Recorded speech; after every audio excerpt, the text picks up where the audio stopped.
Assalamualaikum warahmatullahi wabarakatuh. Welcome to my YouTube channel Inverse Videos. It's Kartika Ewidianingrum. Pada kesempatan kali ini saya akan sedikit menjelaskan mengenai pemrograman yang saya buat. Saya membuat pemrograman berupa mesin kasir otomatis pada suatu toko bangunan. Dan tidak lupa nanti saya juga akan melakukan pemrograman agar data yang telah kita input pada mesin kasir ini bisa langsung kita print, jadi lebih memudahkan penjual. Oke, saya membuat pemrograman ini mengingat saat ini kita masih dalam kondisi terpuruk, masih dalam kondisi berada di antara virus COVID-19.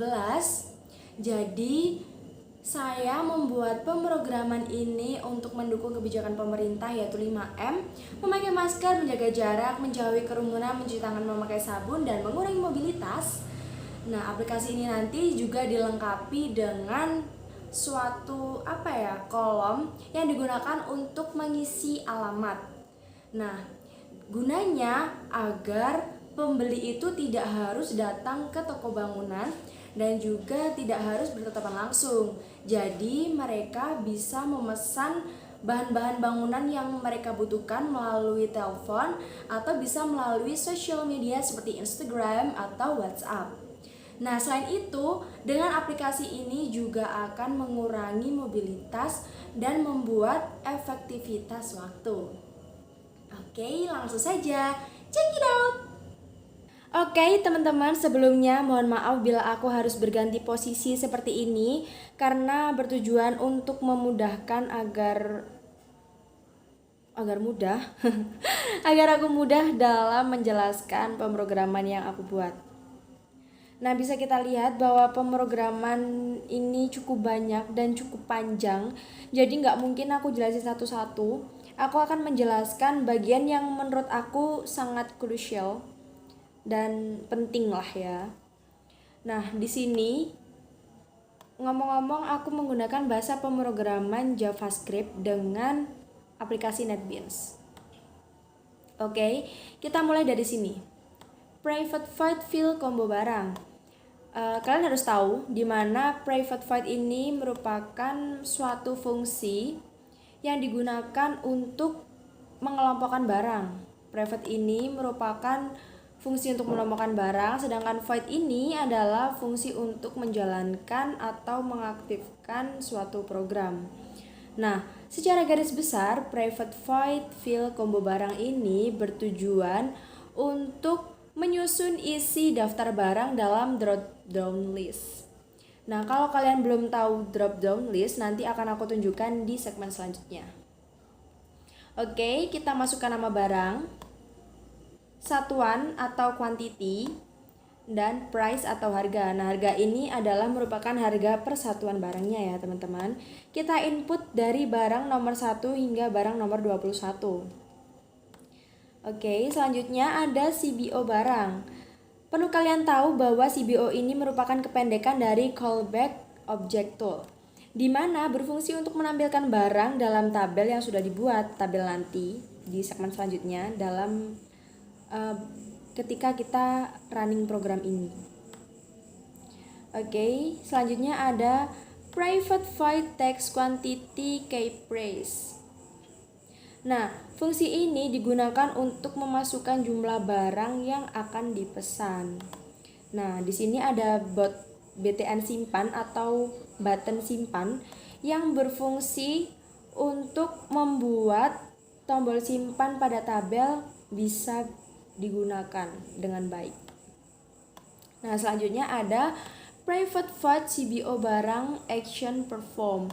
Nah, di sini bertujuan untuk menjalankan fungsi CBO yang sudah ada sebelumnya. Jadi, fungsi ini bertujuan untuk menjalankan fungsi ini.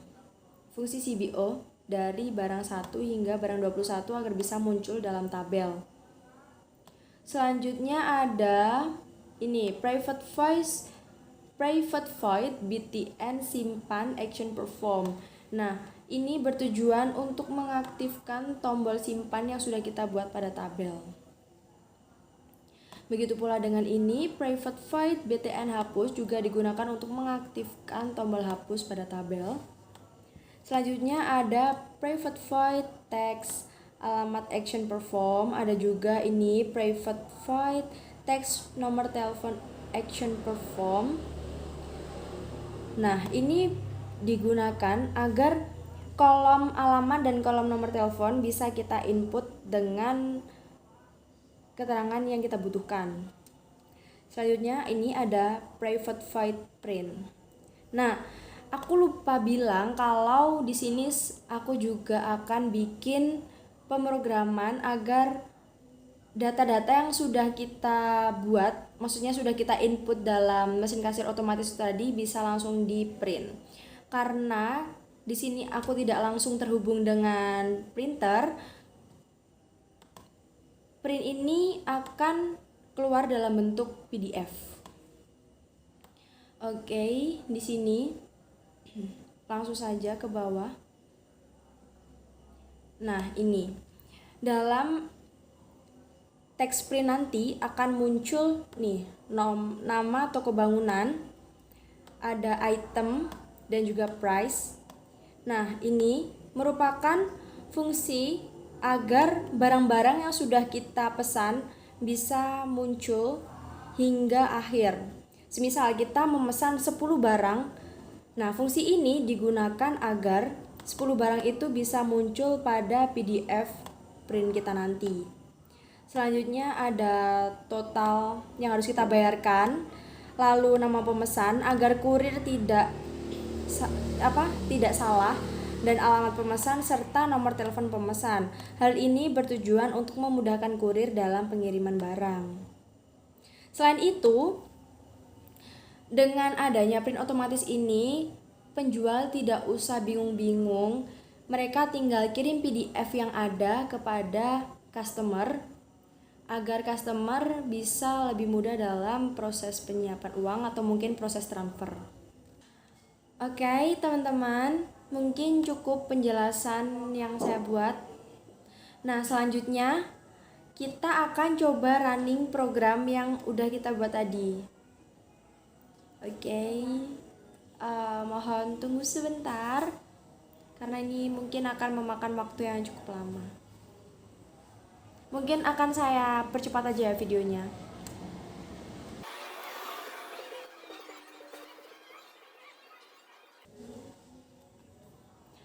Nah, akhirnya udah bisa.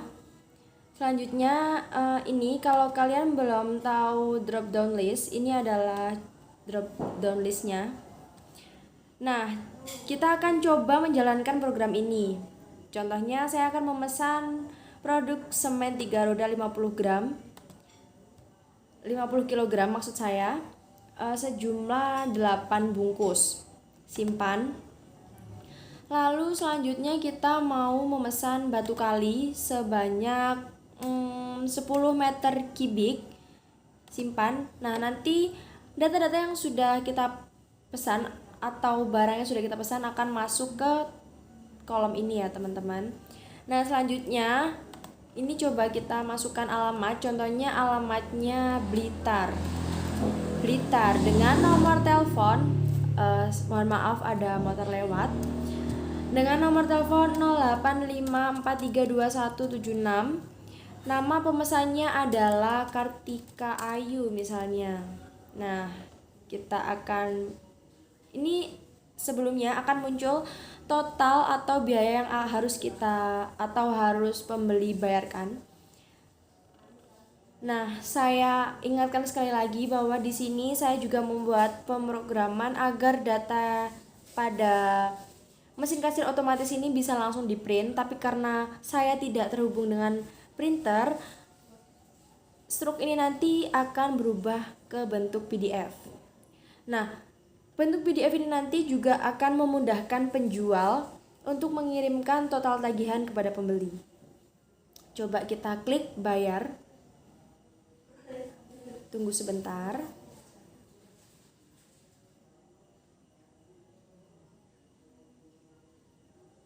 Mungkin ini harus dipercepat lagi ya.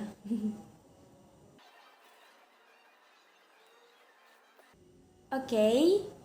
Selanjutnya akan muncul tampilan seperti ini, di mana nanti kita harus menamai file. Contohnya kita tulis nama filenya adalah pesanan Kartika Ayu. Nah, di sini akan muncul di mana kita akan menyimpan folder ini, lalu kita pencet save. Nah, untuk melihat hasilnya kita bisa ke folder ini, pesanan Kartika Ayu, bisa kita open.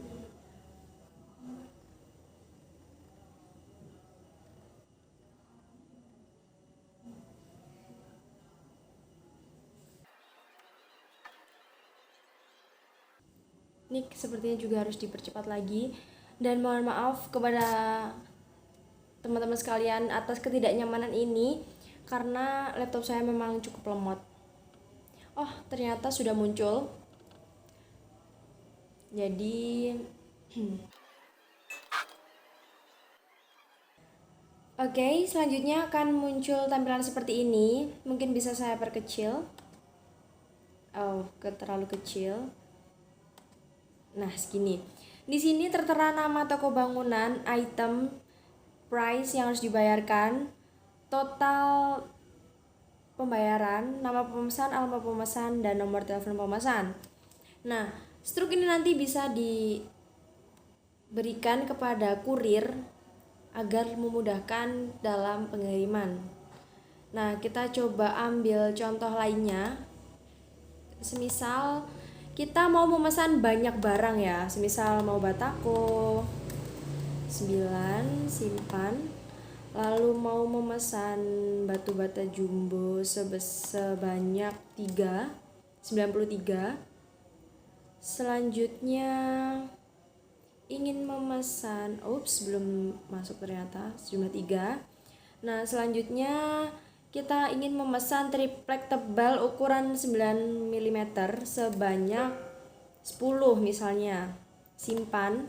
Kita mau memesan triplek tebal ukuran 4 mm sebanyak 9. Simpan. Lalu semisal kita mau memesan semen Holcim 50 kg sebanyak 10. Simpan. Selanjutnya kita ingin memesan batu bata sebanyak 500 biji. Simpan. Lalu kita masukkan alamatnya, semisal Surabaya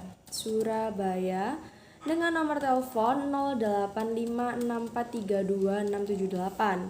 Atas nama pemesan yaitu semisal Amira